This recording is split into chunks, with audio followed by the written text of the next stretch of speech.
একদিন হযরত আলী রাদিয়াল্লাহু তাআলা আনহু ফজরের নামাজ আদায় করার জন্য মসজিদে গেলেন। এদিকে হযরত ফাতিমা রাদিয়াল্লাহু তাআলা আনহা অত্যন্ত জ্বর থাকা অবস্থায় ঘরের সমস্ত কাজ শেষ করেছেন। আলী রাদিয়াল্লাহু তাআলা আনহু মসজিদ থেকে এসে দেখলেন ফাতিমা কাঁদছেন।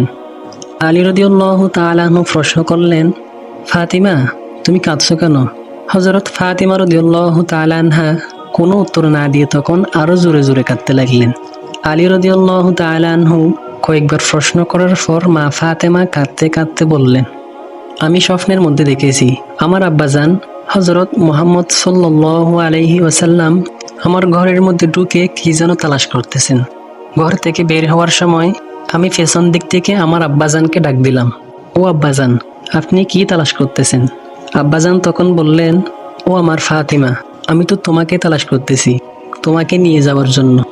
আরও বললেন, ও আমার ফাতিমা, আজকে তো তুমি রোজা রাখবে, সেহরি করবে আলীর দস্তরখানায় আর ইফতার করবে আমার দস্তরখানায়। আলী রাদিয়াল্লাহু তাআলা আনহু এই স্বপ্ন শোনার পর দুইজনেই বুঝতে আর বাকি থাকলো না যে ফাতেমা আজকে ইন্তেকাল করবেন। দুইজন তখন আরো জোরে জোরে কাঁদতে লাগলেন।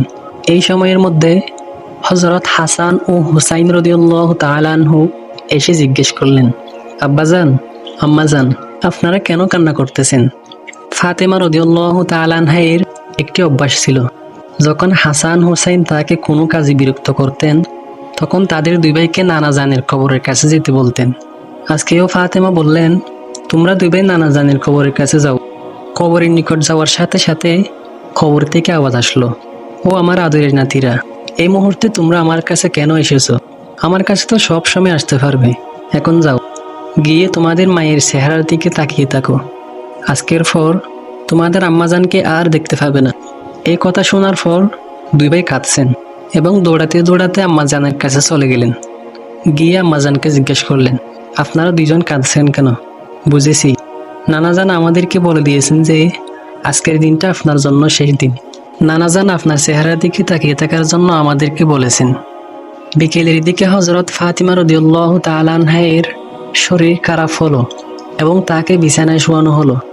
মা ফাতিমার মৃত্যুর পূর্বক্ষণে তার স্বামী হযরত আলী রাদিয়াল্লাহু তাআলা আনহুকে তিনটি কথা বলেছিলেন। ও আলী, যেদিন থেকে আমি আপনার ঘরে এসেছি ওই দিন থেকে আজ পর্যন্ত আমি আপনাকে অনেক কষ্ট দিয়েছি। আপনি যদি আমাকে ক্ষমা না করেন তাহলে কিয়ামতের ময়দানে আমার কারণে আমার আব্বাজানকে অনেক লজ্জিত হতে হবে। বলেন, আপনি আমাকে ক্ষমা করলেন কিনা? আলী রাদিয়াল্লাহু তাআলা আনহু তিনি তখন উত্তরে বললেন, হে ফাতেমা, তুমি কি বলছো এগুলো? আমি তোমার যোগ্য ছিলাম না। তোমার আব্বাজান দয়া করে মেহেরবানি করে তোমার হাত আমাকে দিয়েছেন। বিয়ের দিন থেকে আজ পর্যন্ত আমি আলী তোমাকে ঠিকমতো দুবেলা খাবার খাওয়াতে পারিনি। ও ফাতিমা, তুমিই বলো আমাকে ক্ষমা করেছো কিনা? তুমি যদি আমাকে ক্ষমা না করো তাহলে আমাকেও কিয়ামতের দিন কঠিন শাস্তি ভোগ করতে হবে। ও আলী, আপনার সাথে আমার দ্বিতীয় কথা হলো, আমি মারা যাওয়ার পরে আপনি বিয়ে করে নেবেন। দুনিয়ার যে কোনো মহিলাকে আপনার পছন্দ মতো আমি আপনাকে অনুমতি দিলাম। আর আমার বাচ্চা দুটিকে সপ্তাহে একদিন আপনার কোলে নিয়ে ঘুমাবেন আপনার সাথে।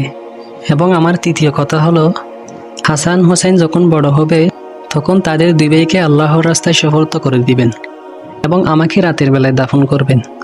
এই কথা শোনার পর হযরত আলী রাদিয়াল্লাহু তাআলা আনহু বললেন, তুমি নবীর মেয়ে, আমি সব কানে কবর দিয়ে তোমাকে দাফন করব, এতে সমস্যা কি? হযরত ফাতিমা রাদিয়াল্লাহু তাআলা আনহা তিনি তখন উত্তরে বললেন, আমার কাফনের উপর দিয়ে সবাই অনুমান করবে নবীর মেয়ে কতটুকু লম্বা ছিল, কতটুকু স্বাস্থ্যবান ছিল, এতে আমার পর্দাভঙ্গ হবে।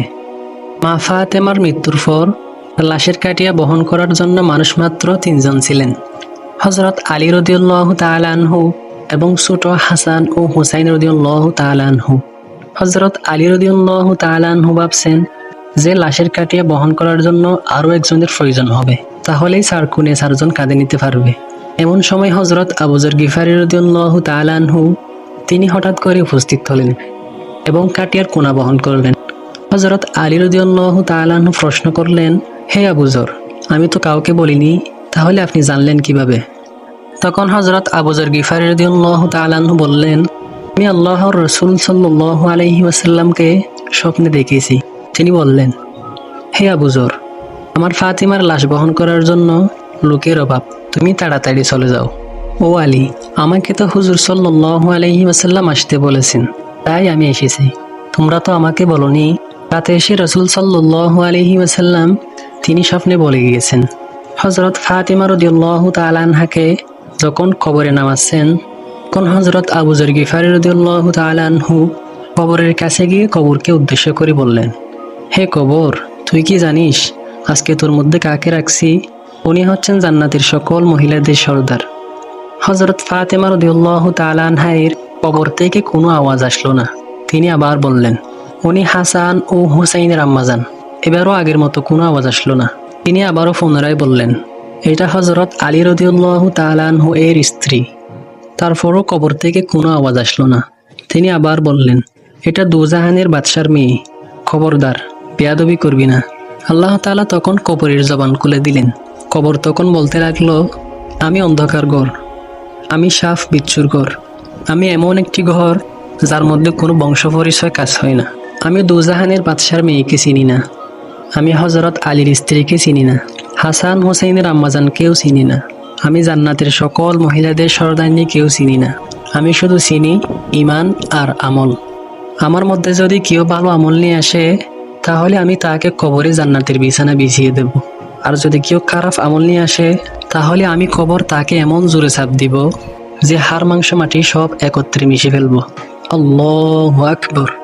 আমার প্রিয় মুসলমান ভাই ও বোনেরা, একটু চিন্তা করে দেখুন তো, যিনি কিনা দুজাহানের বাদশার মেয়ে এবং তাকে জান্নাতের সকল মহিলাদের সর্দারনী বলা হয়েছে, তাকে যদি কবর এই কথা বলতে পারে, তাহলে আমাদের কি অবস্থা হবে একটু চিন্তা করে দেখুন তো। প্রিয় দর্শক, এই ছিল আমাদের আজকের ভিডিও। ভালো লাগলে এক্ষুনি একটা লাইক দিয়ে দিন। আর প্রতিনিয়ত এরকম ভিডিও পেতে আমাদের চ্যানেলটি সাবস্ক্রাইব করে রাখুন। দেখা হবে পরের কোনো ভিডিওতে। ধন্যবাদ। আসসালামু আলাইকুম।